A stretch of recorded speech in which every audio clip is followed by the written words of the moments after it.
And welcome into the Young Dad Podcast. I'm your host, Jay, and whether you're outside grilling, mowing the lawn, changing dirty diapers, or maybe, just maybe, you got a moment to sit back, relax, enjoy some summer rays or whatever time of year it is, and relax and listen to your favorite podcast. So wherever you're at, whatever you're doing, thanks for being here and thanks for tuning in. Today, we're diving into a powerful and timely conversation about fatherhood, influence, and the long-term impact dads have on their kids and society as a whole. It's always a relevant topic, so it's always timely. It's always something that we need to be talking about more and more and more just in the world around us. Today, I'm honored to have EksAyn. I probably butchered his name. That's fine. He'll correct me here in a moment. Excited to have him join us today. He's a husband, father, influence strategist, author, and speaker. You may have seen him on Forbes, Speaker Magazine, and various TV shows and podcasts. He's the author of multiple books, including What I Want My Children to Know Before I Die, and the upcoming, or maybe it's already out, I could be wrong when I prep this, Hidden Forces, Powerful Influence Where It Is Least Expected. Beyond his success in business, his real mission is helping fathers help step up, build stronger families, and change the world through intentional parenting and influence. So make sure you grab your juice box, grab your snack, and let's jump into the conversation. EksAyn, welcome to the podcast. Welcome to the show. Jay, thanks for having me on the show. Appreciate it. Of course, man. Your work is all about influence, but not just in business. So you believe that fatherhood is one of the most powerful places where influence is often overlooked. Why is it so important that dads step up now more than ever? But before you answer that question, go ahead and take us through kind of how you got into this sphere and kind of where you're at now with what you're doing. Well, thanks. I just in the last year, Jay, it's a great question. Just in the last year, I just had this strong impression that I just need to go help dads. So that's what I'm doing. But kind of your previous question before that, like, why is it so important? Here's the truth. Everything, all the problems that we see in the world, if you look at the root, so like if we see people who are being violent, or we see people who are being dishonest or corrupt, or we see people, you go back to all kinds of problems that you see. And a lot of times we want to fix it with a quick fix. Like we say, well, we'll just have the government fix it, or we'll just get more social programs or less social programs, or this political party is going to save us, or that political party is going to save us, or whatever it is. But the truth is, if you look at the root of where the problem started decades ago in a neglected or overheated home. I mean, I was talking to a police officer some time ago, and he told me that 90% of the people that he's taking to jail don't have a present dad in the home. It's not there. Or they may be there, but maybe they're not emotionally checked in or checked in as dad. The vast majority of the problems we see are not problems that you have a quick fix for. They're things that we needed to fix a long time ago. And so, there was a wise man. Let me tell you this. There was a wise man that said something like this. He said, if there's not enough good parents, there will never be enough police. If there is not enough good parents, there will never be enough prisons. And I think we're almost getting to that point where there's so much going on. We can try to have police fix things or prisons or try to have things that, social programs, something that fixes it. But what we really need, and one of the things, Jay, I'm glad you're doing, here you're trying to help dads, which is so noble. You've got this podcast, it's reaching out. We need dads to step up and say, you know what, I'm going to do the very best I can to be a great leader, to be a good dad, to teach principles in my home, to influence, as you said, influence our children for good. And so it's a great question. I think it's needed now more than ever. And I think we have a chance to stem some of the tide, but we've got to go fast, because the truth is, if you look around, things have deteriorated, and that's what we're trying to do is trying to inspire dads to step up and be as awesome as they can. Yeah, no, you make a really great point there.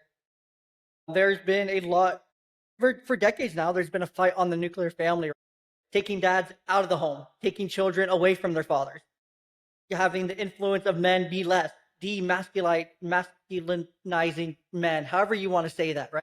Taking masculinity, good, real, strong, honest masculinity, and making it something that's just toxic. Every sense of masculinity is toxic now, right? Except for feminine masculinity isn't toxic, right? And you can talk about social programs, court system, prisons, police forces, right? All these social programs. None of those as we've learned over the last few decades, many decades, 5, 6 decades now, those haven't really worked. Haven't really helped too much or done anything except for make the problem habitually worse. Honestly, if we look at it, there's here in Washington State, our children are failing math and reading. By the time they reach eighth grade, 70% are failing math and 80% are failing reading. Maybe I have that invert. No, it's 70-80. Like they're not even above fifth grade level in a lot of for third to fifth grade level, and the time they get to eighth grade. Like the system's broken, but it's all you look back in history and where was the breaking point? It's when you took fathers out of the home. It's when you took fathers away from their children and children away from the fathers. And you took them away and you separated them so much that you incentivized mothers to be single and to not have the fathers in the home. And you've seen it just grow over time, right? To where fathers get to spend a weekend, a month with their kids, sometimes in best case scenario, when they have nothing wrong with them, they have everything going for them. They have a good job. They have a stable home still. They have the time, the resources, everything, right? And they get 1 week in a month. And they're paying bukus of child support that's going for what? So yeah, it's frustrating to kind of see how far we've fallen. Yeah, and I got to tell you, kids need their dads more than 1 weekend a month. When the system's set up to incentivize giving the dad as little as possible so that the other party can have maximize child support, that there's a systemic error there, frankly. And kids need there's certain things that dads can do that moms don't do. And they found that a lot of confidence that gets instilled by dads. Dads have a tremendous chance to influence confidence in their kids. They have a tremendous chance to influence principles and boundaries and teaching respect and kindness, the golden rule, just things that are basic to our society, honesty. And if we lose this, I mean, if dads are just there to go make a paycheck, we're missing the boat. We have to have dads who are willing to teach principles to their kids. We have to have dads that are willing to stand up and say, you know what, Jay, I want to say something. They found that the kids who do best are when parents act like they're the CEOs of their children's education. Now, I want you to think about that for a second. As a parent, I really believe you are the CEO of your children's education. Now, some people think that you should just take your child and drop them off at the nearest school, and there's nothing wrong with that if you as a parent think that's the best thing for your kid. But we need to be able to say, you know what, if my child's going to learn to read, like you were talking about, if my child's going to learn to do good in school, the buck stops with me. Now, I might decide as the CEO to outsource it to the nearest school, but maybe the nearest school isn't doing a great job. And so maybe I need to outsource it to another school. Maybe I need to move. Maybe I need to see if I can get an exception, take them to another school. Maybe I need to homeschool. Maybe I need to private school. Maybe I need to put them into charter school. Maybe I need to do something different because as a CEO, you get to decide. You get to decide, am I going to hire or am I going to fire? Am I going to outsource to this supplier or are we going to change suppliers? And as such, you could get if you're not good at piano and you think it would be good for your child to learn piano, you can outsource to a piano teacher or a math tutor or a private school, public school, homeschool, whatever it is you want to do. But we need to take this attitude that we're the CEOs. And as dads, I think we've become checked out. Some dads just don't even care. It's like that's their job. No, it's not. It's your job as a dad and your children when you take that attitude. And like I said, it doesn't mean it's not like I'm against schools. There's great schools. We have great teachers and different things. But I'm saying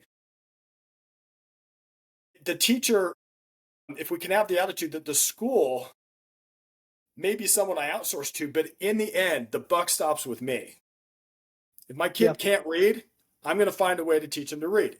If my child's struggling in a certain area, it's my job to help that problem, rather than just saying it's someone else's problem. And I think that's the kind of attitude we need to have. Yeah, no. What you're hitting on there, right? You hit on a couple things I want to continue the conversation on, right? First is confident, right? It's so obvious that dads instill confidence because especially for the boys, right? Who do we want to make more proud in our life than anyone? We want to make sure dad's proud, right? Like I'm in my 30s for now, right? And I still want to make sure I make my dad proud, right? I want to make my grandpas proud. Like I want to make those strong male influences in my life proud still, like to this day. Like I think about it, it's like, man, what am I doing something that would make my dad proud? Man, would he be proud of me? Like my dad's still alive. Don't take it like that. Like he's not alive.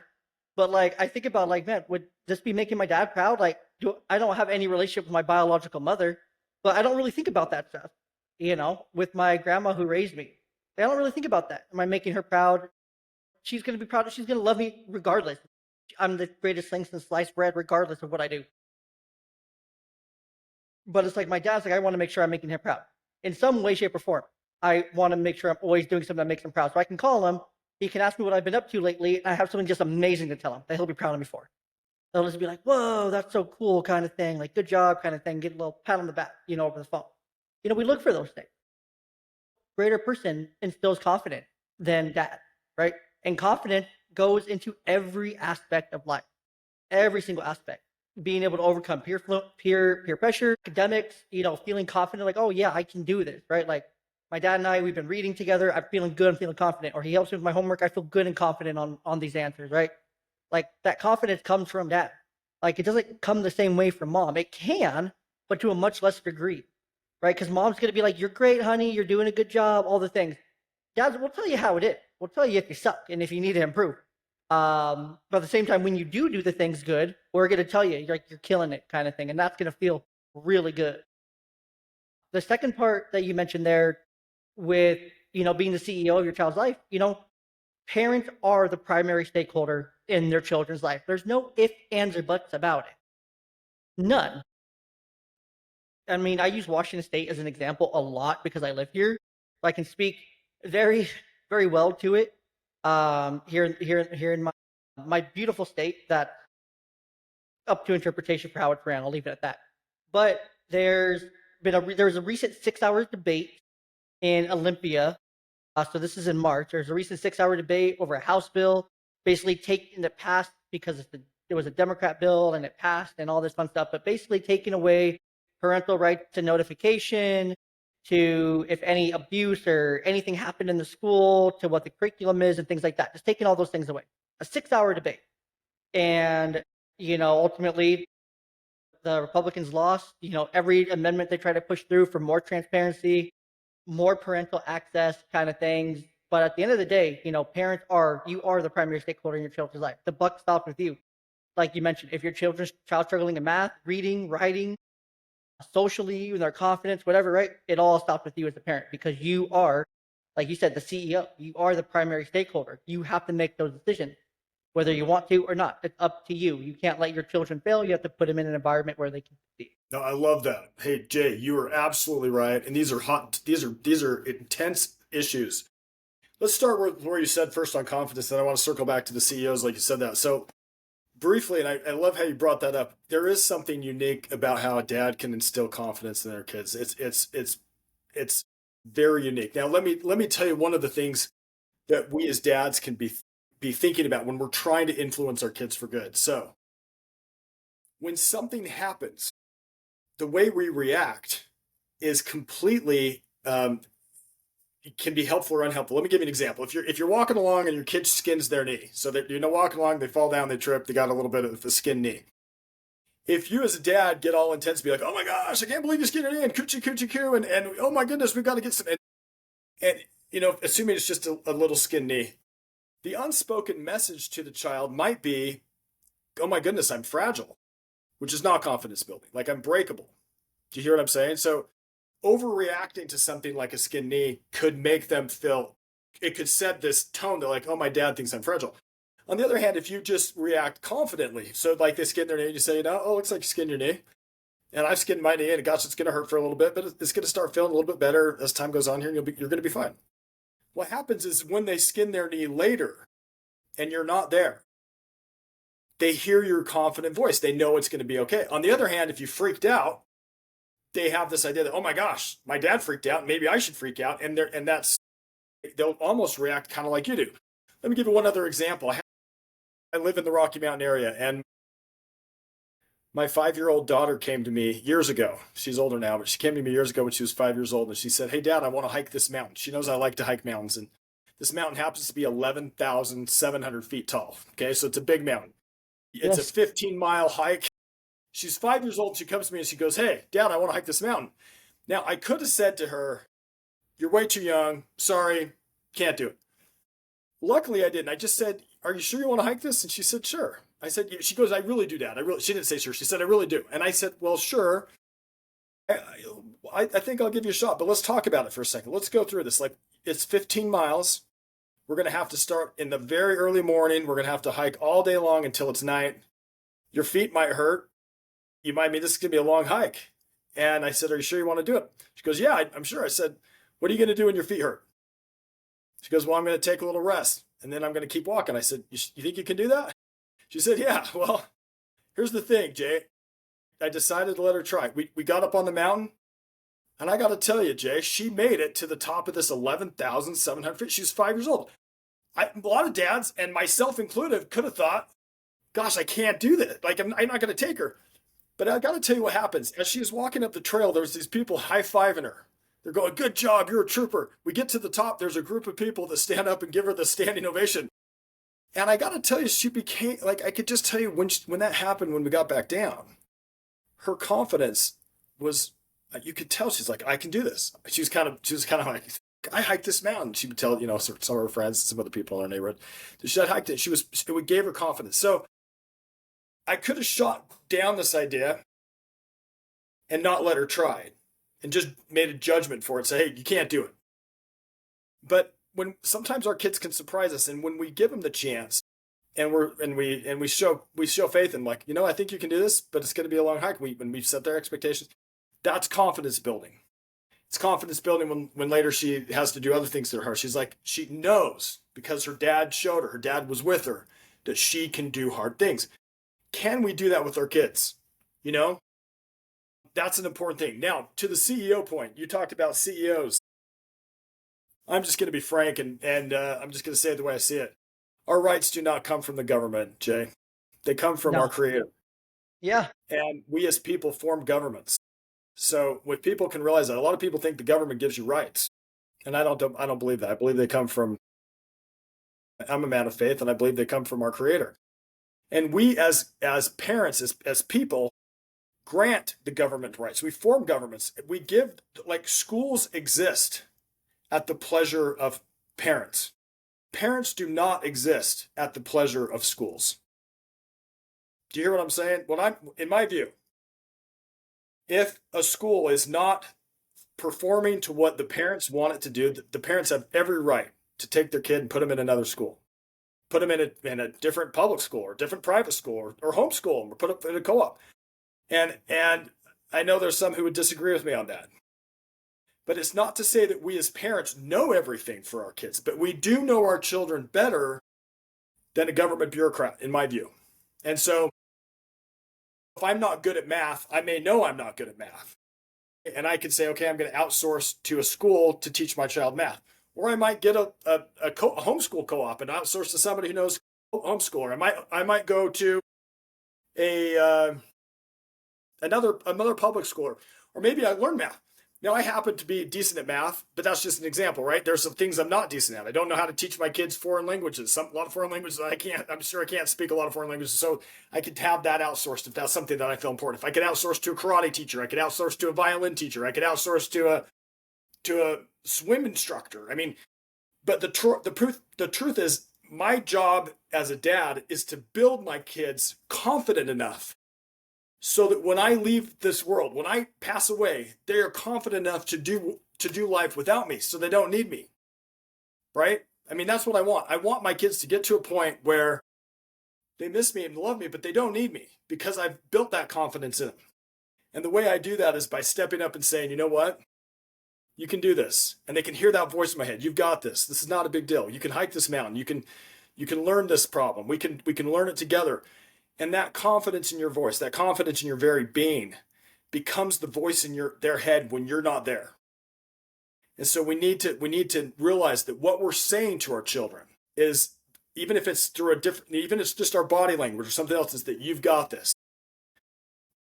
One last example, and I'll let go. So there was my kids this is years ago. They said, "Dad, we want to sleep out in the backyard." Okay. The problem, Jay, is that it was December and the backyard was about 20 degrees that night. They said, we want to sleep in the backyard. And I said, okay, this might be an opportunity. I said, okay, you really want to sleep in the backyard? Now, I wasn't about to go let my kids freeze to death, but I asked them, I said, hey, let's talk about how we stay warm. We talk about how you gotta use layers, and we need mummy bags, and we need something to keep our head warm because we lose a lot of heat through our warm, and we don't want to get wet because you lose a lot of heat. We went through all these things that would, you'd need to know if you were sleeping outside. And after we went through that, I said, okay, if you guys want to pitch a tent out there, I'll go sleep out in the tent with you. And we pitched a tent in the backyard, and we slept out in the 20-degree weather, and we brought a laptop and watched a movie, and it was fun. But it was, now they knew how to do it. Of course, I wasn't going to go let them sleep outside in a dangerous situation where they didn't know what they were doing. But they now had the confidence to know, oh, I can do things that are difficult. Of course, I need to do it safely. And my dad taught me, because my job as a dad is to protect. But that kind of, how do we build confidence? Now, there's lots of times I haven't built confidence. There's times I've blown it. I've done it plenty of times. But the principle is still the same. Does that make sense? No, 100%. And there's a lot of things that we can do, right? And I think this is one thing that you're mentioning here, I feel, is one of the common mistakes that we make as dads, right? Is we underestimate our kid. And Yes. before I jump into that, Ed, I do want to say, for anyone listening to this that their child is struggling with math, I have a great sponsor of the podcast that would be more than happy to be supportive of you. It's a great program. Would be more than happy to talk to you guys about that. Feel free to message me about that or jump over to my Linktree.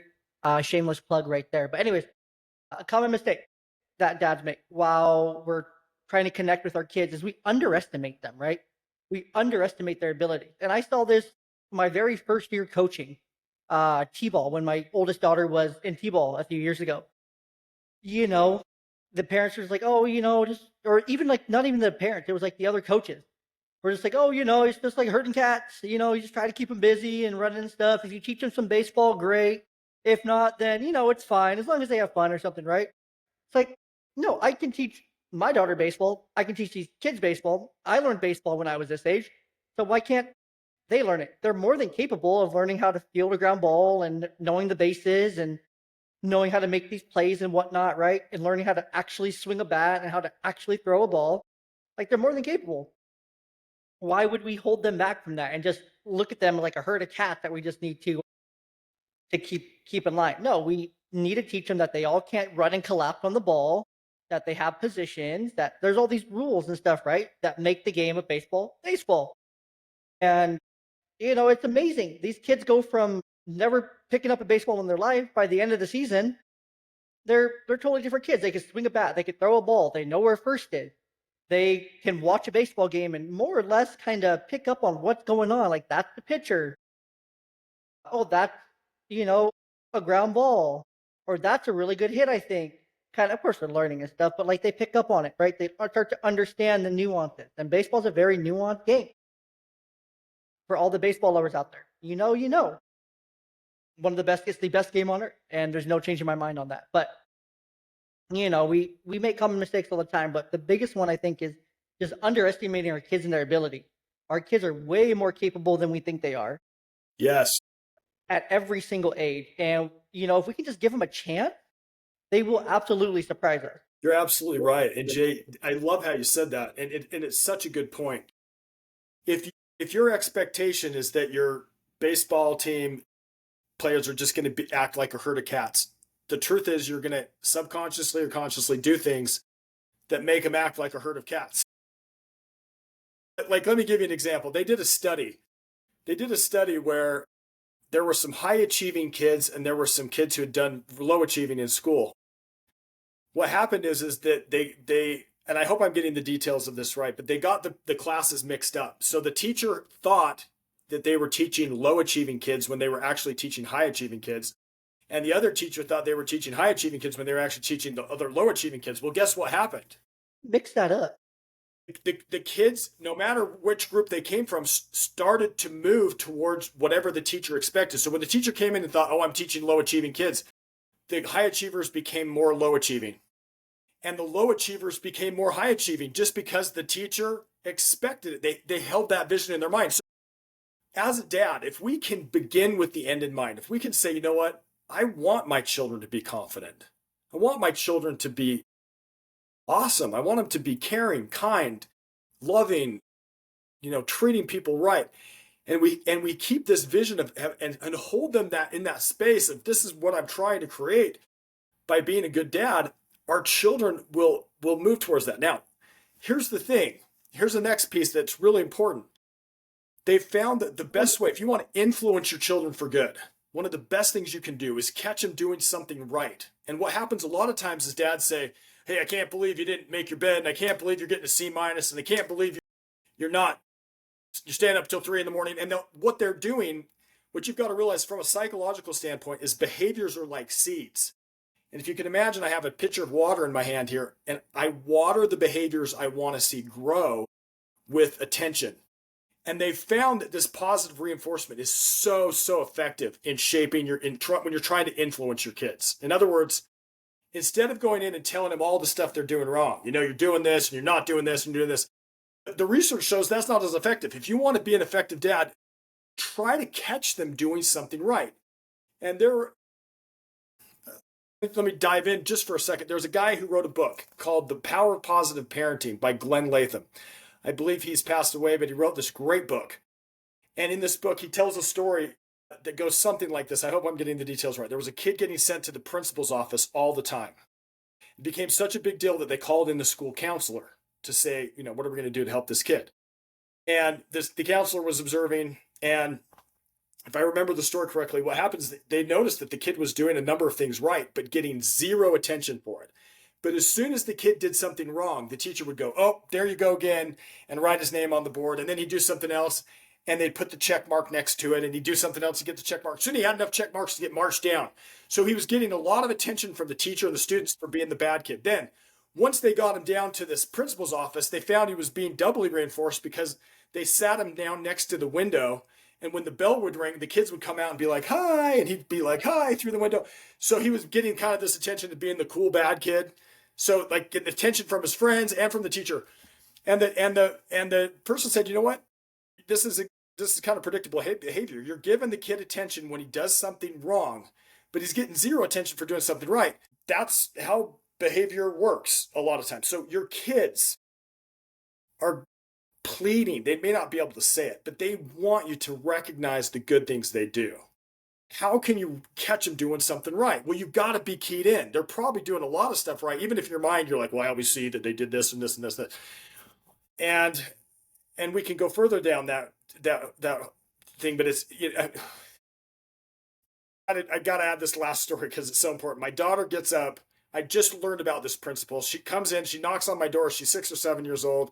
And she goes, hey, Dad, I got a surprise for you. It's like 7 o'clock in the morning or something. She knocks on my door and she goes, I got a surprise. I said, what is it? She goes, I made my bed. I made my lunch. I got ready for school. And you didn't even have to ask me. And I just learned about positive reinforcement and how effective it was. And I said, I went to my wife in the closet and I said, hey, you know what? Let's try this. Let's just see if it works. So I went out there and I said, hey, you know what? Your bed looks great. And you made your lunch. I didn't even have to ask you. You got dressed for school. Wow, thank you. And my wife gave her a lot of attention for it too. She laid it on pretty thick. Well, guess what happened? She did the behavior again. What would have been less effective, Jay, is if I'd waited till she sleeps in, doesn't make her bed, doesn't make her lunch, and then storm in her room and say, now, how many times have I had to tell you to get up and do this? Like, we need to start catching our children doing positive behaviors. And sometimes dads they can get kind of, now I am not saying you can't call your kid out and say, hey, we need to work on this. But I am saying we want to have more positives than the negatives, and probably by a ratio of 5-1. No, absolutely. I think even higher than that, like 80-20, right? 80-20 is always like a good place to be. If 80% of the time we're catching them doing the good and we're reinforcing the positive, we're going to get that. But if it's on the opposite end of that, if we're always influencing 80-20 the other way, like negative, we're going to get a lot of negative behaviors. If we're always giving negative attention or we're reinforcing the wrong things, we're going to get what we get, right? You're going to get what you, it's very similar here, right? It's a very, very, very eerily similar concept to you get what you incentivize. The government, we can see that, right? Kind of to bring it back to that point like we talked about earlier, right? But when they incentivize a program, what do they get? They get what they incentivize. For a workplace, when they incentivize something, they get what they incentivize. If they want people to hit a certain metric, they incentivize that with a bonus or something. Whatever the incentive is and people are into that incentive, they're going to work really hard to hit that incentive, right? because now they have an extrinsic motivator. But when we do it the opposite and we create that positive reinforcement, now we're helping them reinforce, we're helping our kids learn to reinforce their intrinsic motivation, things that intrinsically motivate them naturally. Because now they're learning, for example, like the example you made for your daughter. She gets up, makes her bed, makes her lunch, gets ready for school without having to be asked. She does all that. She gets the proper praise for it. She gets positive reinforcement. And then she knows, oh man, it feels really good when I can get up, I can get myself ready, I make my own lunch. That just makes me feel good about myself because I know I'm capable, I'm feeling good, I'm ready, I'm prepared for the day. I feel great. And then that carries on as she gets older and older and older and older into adulthood. She's like, oh yeah, this is easy. Like I know I feel really good inside when I can get myself up for work in the morning. I make a good lunch, and no one has to tell me to do it. Obviously, That's she'll be an right. adult and whatnot, right? But the habit will carry into throughout life, and that's where the positive influence comes in. That's right. And you have to realize the way you talk to your kid and react to this is going to, in many ways, that becomes the voice in their head later. I mean, do you know what I mean? So if Hmm. you're always being critical, then they learn sometimes to have that critical voice in their head. But if you're being praising for the good things, they can say, yeah, it builds confidence, like we were talking about before. Like, oh yeah, my dad thought I did a great job, and I can. My dad thinks I can do hard things, and I can. My dad thinks I can give a speech in front of a bunch of people and it's not a big deal. It's probably not a big deal. My dad thinks if I skin my knee, it's going to be fine. I'm going to be fine. On the other hand, if they say like, well, dad, I got to give this speech in school or at a congregation or something, and my dad's freaking out like, oh, you can't do that. Then that voice becomes the, oh, you can't do that in their head later. And what you really need to have is like, hey, you've got this. They need to have that confident, you're going to be just fine. You've got this. You're going to, even if you mess up, just keep going. You're going to be fine. And when they have that voice, they do. They get in front of a crowd or they get in front of this trying situation and they are fine because we have such an opportunity, Jay, to build strong, confident children. Like that's what dads do better than anyone else, including moms. I mean, moms are good. I'm not saying moms are awesome. We need moms.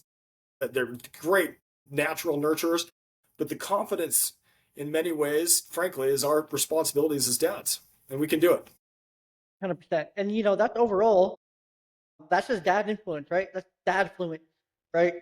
Because we're Yeah, that voice. We're what shapes our kids, right? When they're feeling overwhelmed or when they're feeling, I don't know if I can do this, they hear that tiny little voice, right? We all hear those little voices in our head, right? And when we're doing something that may be out of our comfort zone, that may feel scary, that may feel intimidating, right? Like, oh, I don't know if I can do this. Then we hear those voices in our head.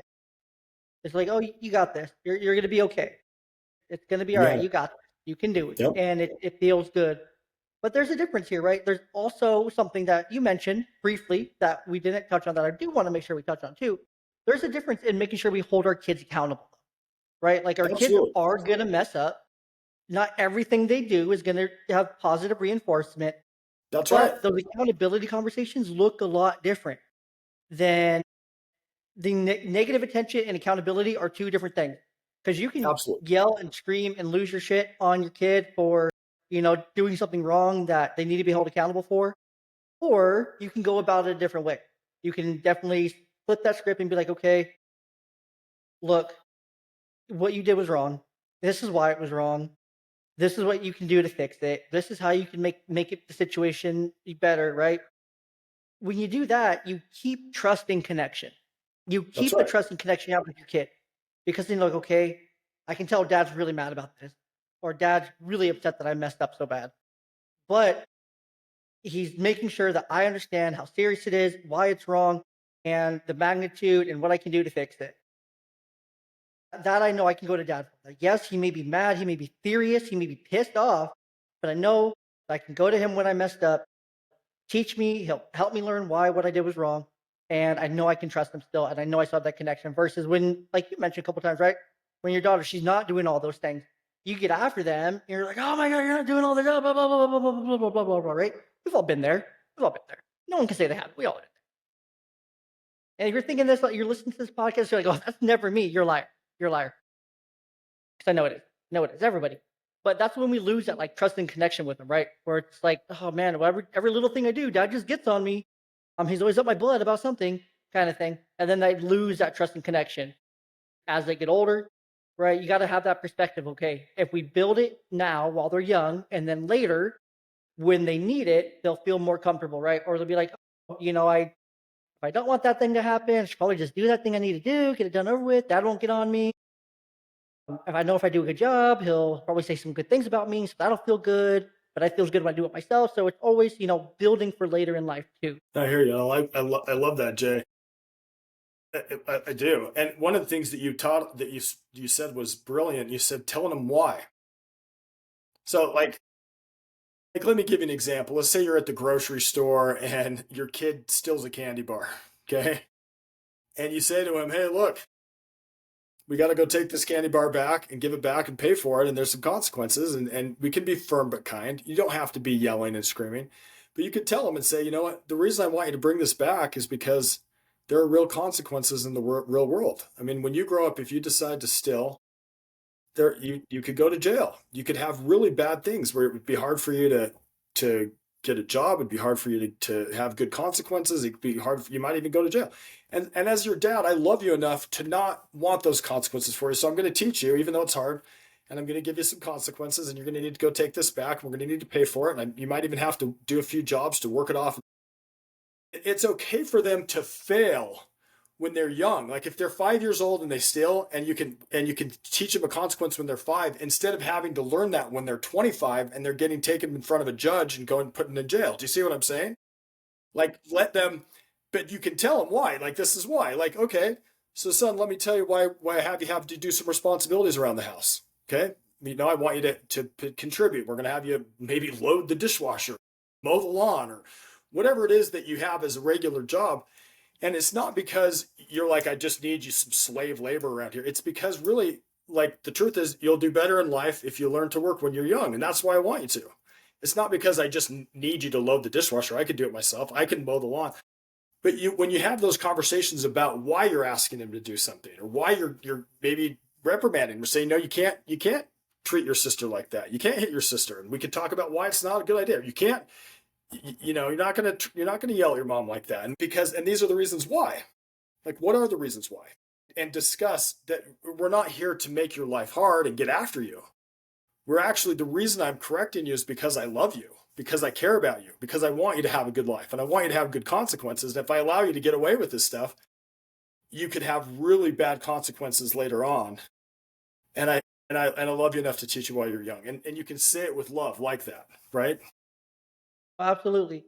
And you mentioned another really good thing there, right? Like we have to teach our kids to work hard, have responsibilities, and that again, it builds confidence, right? It's important for Yes. our boys and our girls, but especially our boys too, right? Like it's okay for them to learn how to do all this housework because they need to be Sure. self-sufficient, right? There's going to be a time that they're out on their own with nobody else around. They won't have mom or dad or anyone there to do a load of laundry, to wash dishes, to cook food. Like they need to learn these life skills. Our daughters as well, but girls are pretty more easy to receptive of those things. At least in my experience. Like it's really easy to get my girl. I only have girls, so I can't really speak for having boys, but I can speak being a boy. It's really easy to get my girls to be like, okay, look, we're gonna learn how to do laundry. Oh, cool. Or here's a pile of laundry. Okay, cool. We'll get it done real quick, kind of thing. Or you need to unload the dishwasher. Okay, cool, no problem. Or you need to do this. Okay, cool, easy. If that was me, it'd be like, come on, come on, let me play my PlayStation. Come on, I'm not gonna do it. But then as I get older, I'm like, okay, these skills are really, really important. It's important for me to know how to cook some food. It's important for me to know how Yeah. to grocery shop. It's important for me to know how to take care of my hygiene. It's important for me to know how to do laundry. It's important for me to know how to do all these things that I'm pissed and moan and groan about. Uh, and work hard. One of my uncles growing up, every summer, he would make me paint the shed. Did it need to be painted? No. Did he make me paint it anyways? Yep. Top to bottom, full new coat every summer. There you go. Every See? every summer Because he without knew that fail. he wasn't painting sheds. What he really was doing was raising a heart. He was giving you an opportunity to be hardworking, right? It was Yeah. more Or he your would have development was more important than whether the shed needed paint or not. yeah, and he would have me come over and mow his lawn every week too. He would have me do all his yard work. I don't know if he just wanted me to do it. or what, but my aunt and uncle, they would always have me come over, right? And they would, have me do all these different things, projects and things like that, and put all this hard work in. And it's so important, right? Like that built like a work ethic. My dad, same way. My dad was very much when I lived with him, he would there was no quitting, right? He would be, if you want to do something, you're gonna do it. You're gonna stick with it. If it's basketball season, you're playing all the basketball season. No ifs, ands, or buts. Anything you sign up for, you are gonna be there, and you're gonna figure out how to be there. No ifs, ands, or buts. If you're doing 3 activities at a time, guess what? You're at 3 activities at a time. You better figure that out and make sure you're fully there at every single one of them. He's like, I don't care how tired you are. I don't care what time you get home. I don't care what time I need to pick you up. But if these are the things that you're signing up for that you're doing them. Did it suck sometimes? Yeah. But it taught me when I actually started working, it's like, even if I don't want to go to work, I want to go to work. Like right out of high school, I started working 2 jobs because I just loved working.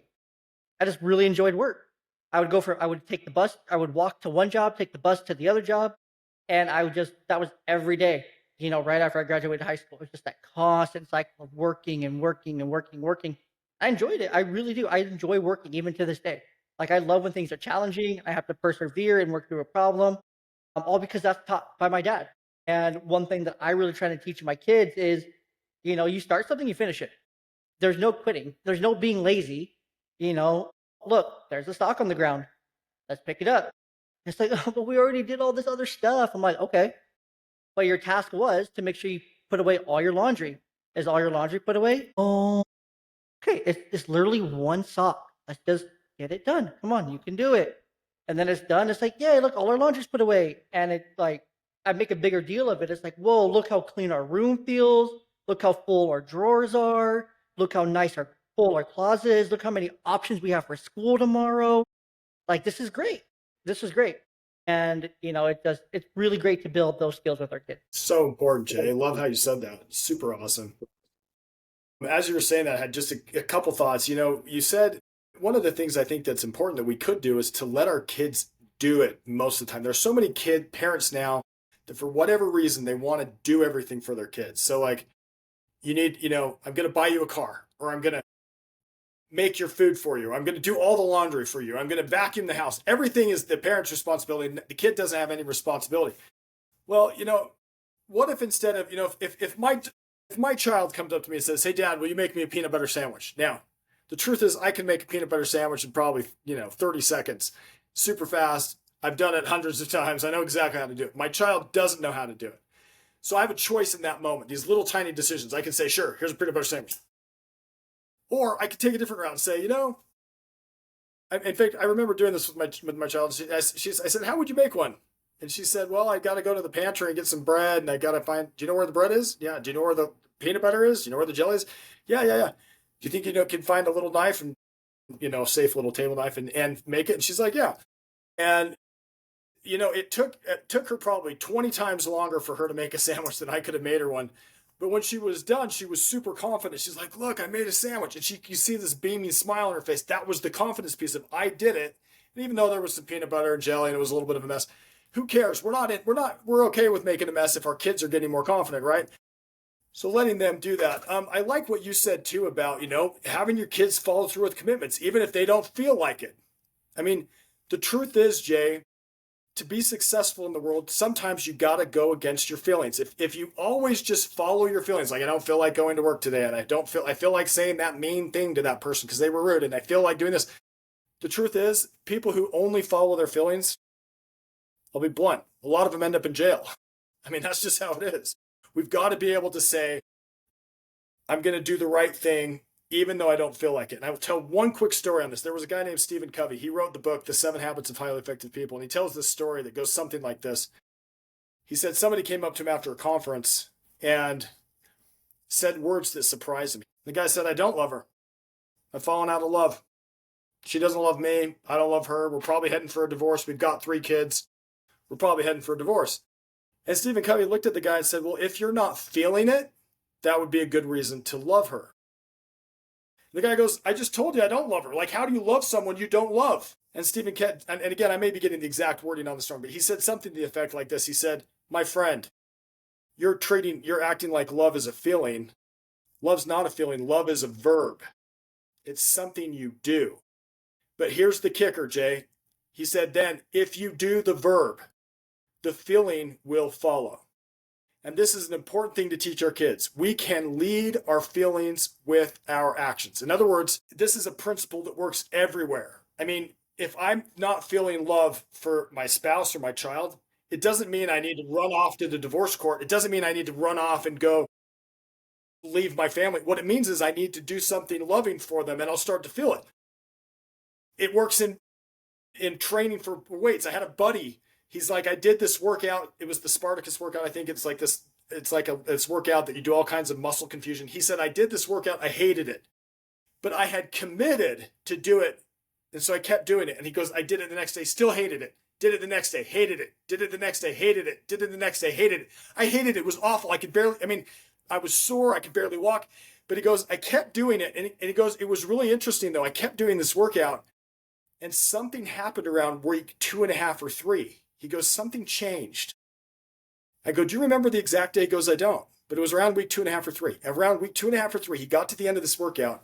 And for the first time, he felt like he was just getting started.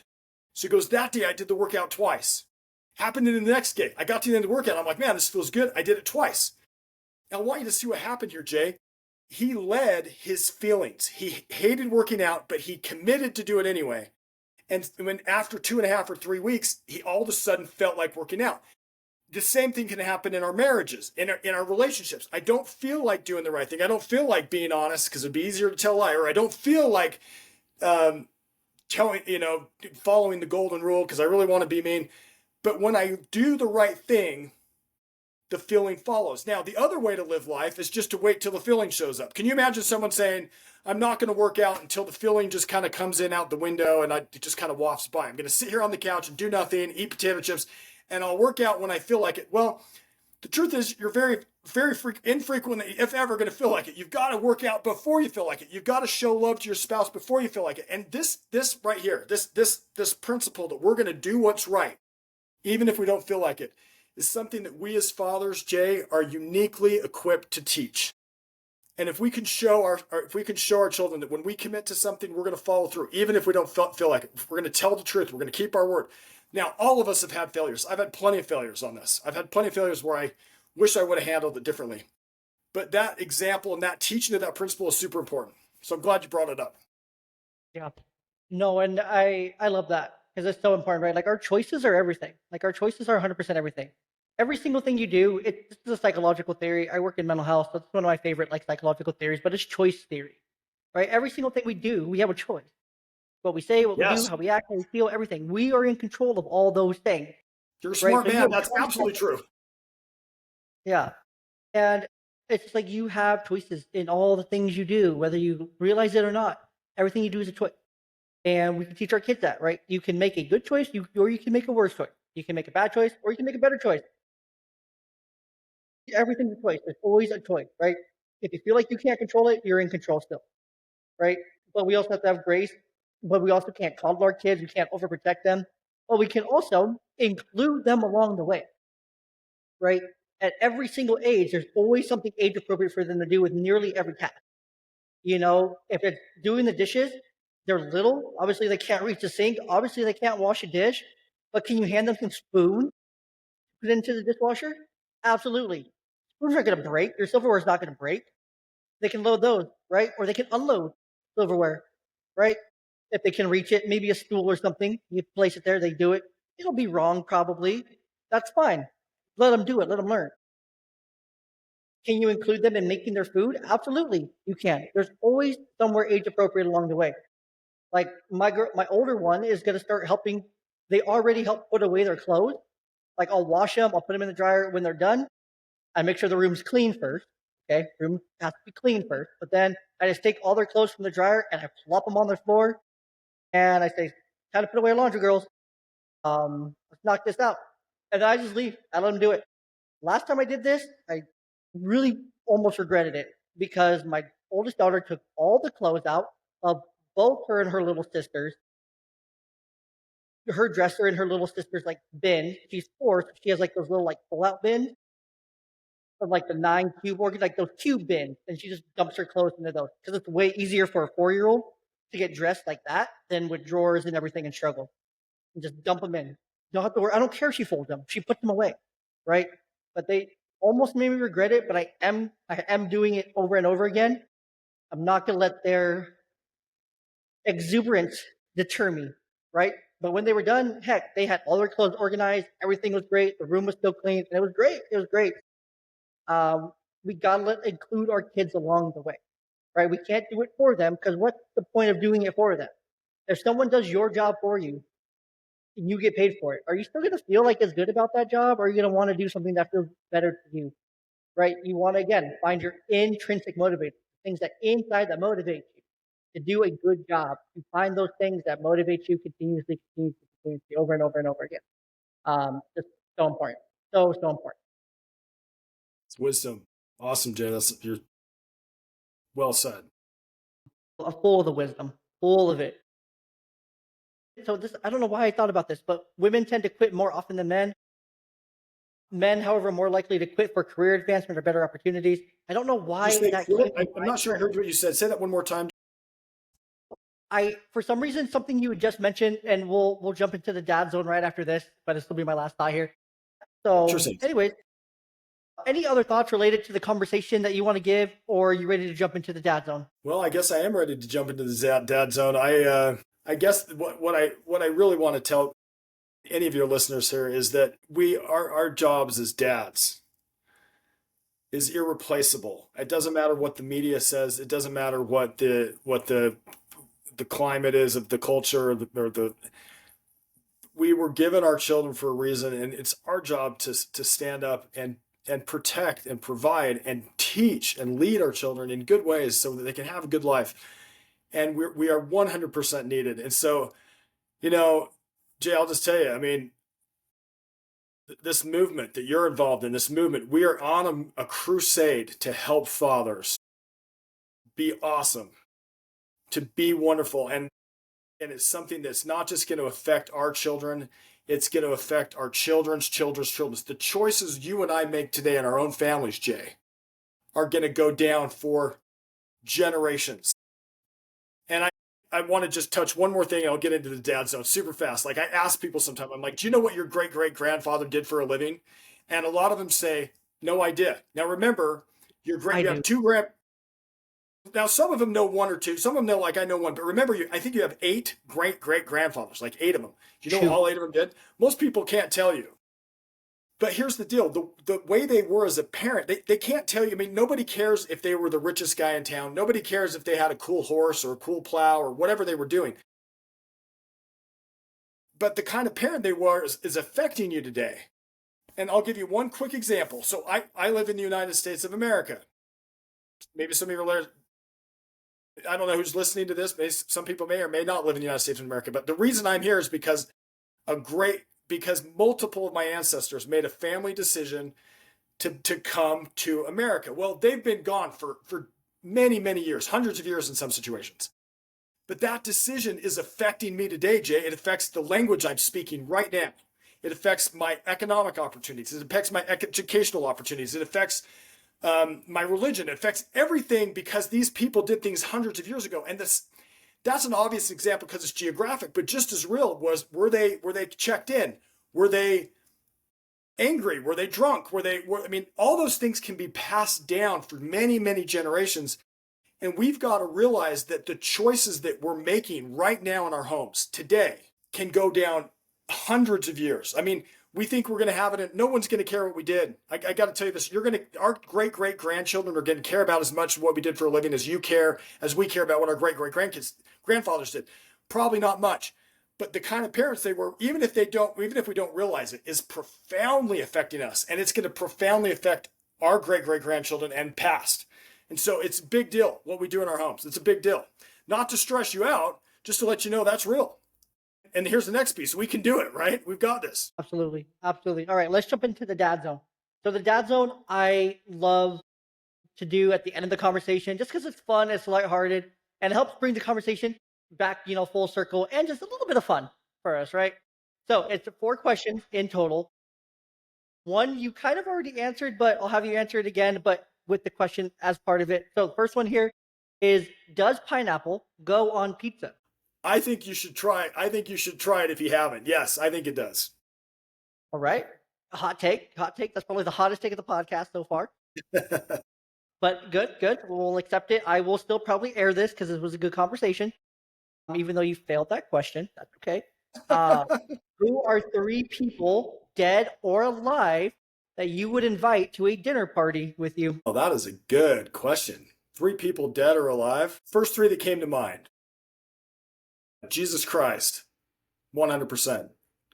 Mahatma Gandhi, Good one. and maybe we could say George Washington because he's a founding father of our country. Very cool. Yep. Those are not standard, but Gandhi. Only one other person I think has gone Gandhi. I think several people have gone Jesus. Jesus Sprout's pretty popular on the podcast, so that's a Yeah, good thing. We love that. yeah, Washington, not not that many. maybe 1 or 2. Um, it's interesting. Most people go with these like historical people versus anyone contemporary. Interesting. It's just really interesting. What is your guilty pleasure food? A guilty pleasure of food. Well, I'll tell you, and I know this is a problem. I actually love drinking milk. And you might think, well, that's not that bad, but the problem is sometimes I can come home, like, you're not really supposed to drink a lot of stuff late at night. I can drink 1/3 of a gallon of milk late at night if I'm thirsty. I'm just right out of the jug, and it's horrible. And it helps you. I drink way too much milk. I mean, that's just the truth. Really strong bones, then, is what you're saying. Well, and a little bit too much of a gut. Yeah, yeah. It's not a beer gut; it's a milk gut. Yeah. The new one. So when you say you're going to go get milk, you are legit going to get milk just to I got drink. to tell you this. Our family, I've got 5 kids, and sometimes we'll pick up a standard pickup milk. We pick up about 10 gallons a week. Is that crazy? Oh, that's like 2 gallons a person. One time I picked up 20 gallons, and my wife was a little upset. She goes, "You're going over the top," and it was too much. I couldn't do that. But like 8 to 12 gallons, not abnormal at all. I mean, we just drink milk, and I'm one of the main culprits. Yeah. If not the main culprit. Yes. Do you ever dunk a little Oreo in that milk? A little Oreo action? Yeah, I do. I knew it. I knew that was there. Yeah, absolutely. Something Yeah. that's really good that you have to try is you take your milk, you take a scoop of vanilla protein powder, right?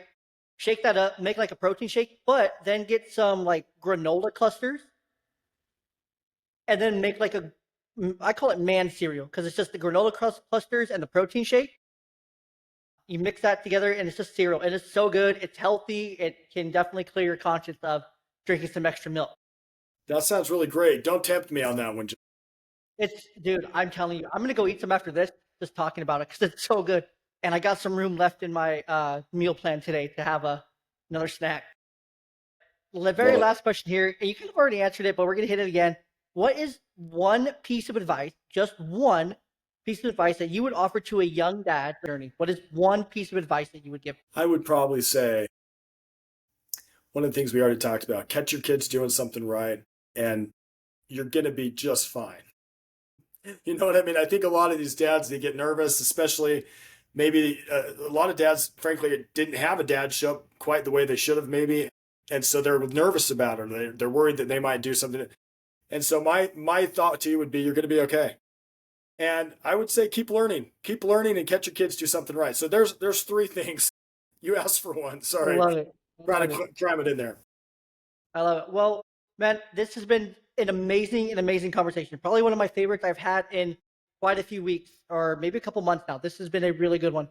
Where can people connect with you, learn more about your books, training, and the messages that you offer?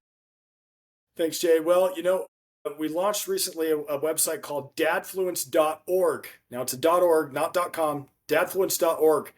If you go there, we have a training system for how to influence your kids to make smart choices. And specifically for you, because you were so kind in inviting me on your awesome podcast, Jay, I have I made a specific coupon code that's called Young Dads. If they put Young Dads with an S, Young Dads with an S, they can get half off on that system. And I'll leave that up. The first 10,000 people who get it using that code can get it. If they want to do that, they can do that.